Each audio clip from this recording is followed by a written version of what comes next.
Good Thursday morning, and it's February. It's January 4th. Excuse me for stuff. I want to read the gospel today. Okay, it's a vocational call. I want to share it with you. Okay, John was standing with two of his disciples. This is St. John's Gospel. John was standing with two of his disciples, and as he watched Jesus walk by, he said, "Behold, the Lamb of God." The disciples heard what he said and followed Jesus. Jesus turned and saw them following him, and he said to them, "What are you looking for?" They said to him, "Rabbi," which translates teacher, "where are you staying?" He said to them, "Come and you will see." So they went and saw where he was staying, and they stayed with him that day. It was about 4 in the afternoon. Andrew, the brother of Simon Peter, was one of the two who had heard John and followed Jesus. Excuse me, let me read that again. I messed it up. Andrew, the brother of Simon Peter, was one of the two who heard John, that's John the Baptist, and followed Jesus. He first found his own brother Simon and told him, "We have found the Messiah," which is translated Christ. Then he brought him to Jesus. Jesus looked at him and said, "You are Simon, the son of John. You will be called Cephas," which is translated Peter. It's the calling of the apostles, you see. Anybody who's got every one of us has a vocation. Every one of us. It depends on how we're called and by whom we're called. To me, if you're married, you are called by the love of your beloved. However that may have occurred, it could have been in a dance floor. It could have been in any of thousands and thousands of ways in which you go from indifference to a sense of longing for and wanting to be with, and then being, in a sense, beautifully consumed by that love. Sometimes you think about it, how did this ever happen? You know, how did I so fall in love? See that? And you almost get it here. He said, they saw each other, you see? See, John, that's, of course, John the Baptist, was standing with two of his disciples, and as he watched Jesus walk by, he said, "Behold the Lamb of God." See him, you see? And Jesus turned and saw them following him, and he said to them, "What are you looking for?" And they said, "Rabbi, where are you staying?" They have a heart opened. See, they have a heart opened. They want to stay with him. They want to walk with him.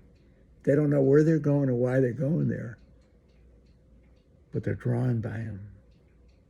Think about when you fell in love with your spouse. Did you know where you were going? It's an adventure, isn't it? See? So what does Christ say back to him? He said to them, "Come and you will see." He didn't give him the answer. "You follow me," you see. So they went and saw where he was staying, and they stayed with him that day. It was about 4 in the afternoon. Now, Andrew, the brother of Simon Peter, was one of the two who heard John and followed Jesus. He first found his own brother Simon and told him, "We found the Messiah." Then he brought him to Jesus. Jesus looked at him and said, "You are Simon, the son of John. You'll be called Cephas," which means Peter. That's a calling. For some of us who are called to the ministry, I wish you could say it's falling in love with a person. I don't mean Christ. I mean like falling in love with your future spouse. It's not that, but there is a sense in which you are falling in love, or you feel called to something special. And I remember feeling called to the priesthood when I was in the 7th or 8th grade. I told you that story before. I was at camp. And Bob Bruner said that to me, "You ought to be a priest." I forgot why. I was dancing around with some theology. And I couldn't get it out of my head. All I wanted to do was have more dates. I love girls. My mother said to me, "You'll never make it in the priesthood. You like girls too much." Well, she was right about one part of it, the girls part, but I did make it so far, 54 years worth. But whatever. See, it's not what your inclinations are or what your desires. I had no desire to be a priest, and it was certainly never fostered in our home. My father saw it as a racket. If you're going to get in, let's make some money. My father was an anti-clerical Italian. You got to understand that. Right? They supported me powerfully, but they didn't encourage it at the front end. I can actually tell you that. Whatever. Anyway, I remember feeling called. I could tell you where I was and when I was. I was in day camp. Yeah. And I went to St. Louis. I went to Notre Dame High School in West Haven. My brother was ahead of me, but I told you that before. I felt I needed a Catholic education if I'm going to go into the priesthood. Meanwhile, I went on every date I could go on. I put off going into the seminary as long as I possibly could. It wasn't my idea of fun. It was my idea of a calling. Oh, I got to do this thing.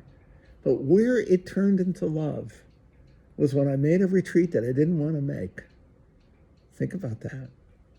In 1957, and it was December 27th. It was a retreat in our Passionist Monastery, and I was with the squires. I told you that story. And when the monks came in, I saw something. They were passing by, and I saw a manliness of faith. I saw something that I admired. I didn't even know what order it was. And when they chanted the divine office, it was eloquent. It was beautiful. And I saw manliness and beauty all at the same time, heroic faith. And we took a tour of the monastery, talk about an austere life. They slept on straw mattresses on wooden planks. Best bed I ever slept on. Whatever. But you got to see it. Imagine I'm 17, 18 years old. This is the Marine Corps. Young people join the Marines. This is the Marines of the church. We were reputed, the Passion reputed, the toughest order in the church, the toughest. That appeals to an 18-year-old, 17, in for a dime, in for a dollar. I felt called. And I loved the order, and I still love the order. Thank God, I'm so grateful for that moment where I saw them and felt the call. Didn't even know what order it is. I went up to Benny Maughan and asked him, or with Joe Leo Flynn, and said, what order is this? And he told me, Passionist. I said, I'll join you. That's the truth. It was just like the story here. Just like the story. Okay, I don't know where we're going, what we're doing, but I'm in. This is what I want now. This is something I desire. And the blessings of the vocation for me has been beyond my wildest imagination, but like the apostles, not in a way I ever predicted. I thought I'd spend the rest of my life in the monastery, which is where I felt called. Instead, I've been on my own. Really, honestly, on my own.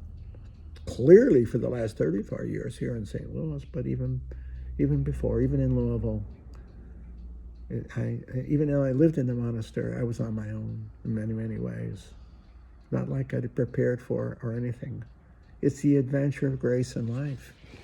And with the blessings of the order, I didn't step away from the order at all. When I came out here, I asked permission to be able to live by myself. We had the retreat house in North County. But I knew I needed to exercise more self-control, that is, more self-discipline, more self-whatever.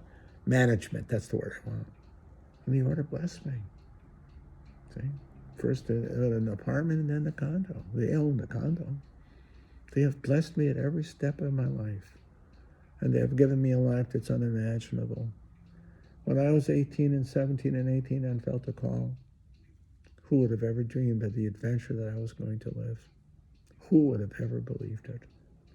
Make it even more humorous. I'm a college professor. I was the dumbest guy in our group. You got to know that. I barely got. I'm so grateful I graduated from high school. I was flunking. I was flunking Latin or something. I forgot what it was. See? What an adventure. What do you think the apostles went? Did they think they were going to live the adventure? I think they expected Christ to conquer the world. Instead, he died on Good Friday on a cross. Died a criminal and changed everything. And they died with him eventually. He changed the world. They changed the world. The great adventure of grace and mystery. Think of your own marriages and your families. Is that what you predicted? But was it an adventure? It's an adventure of grace and life.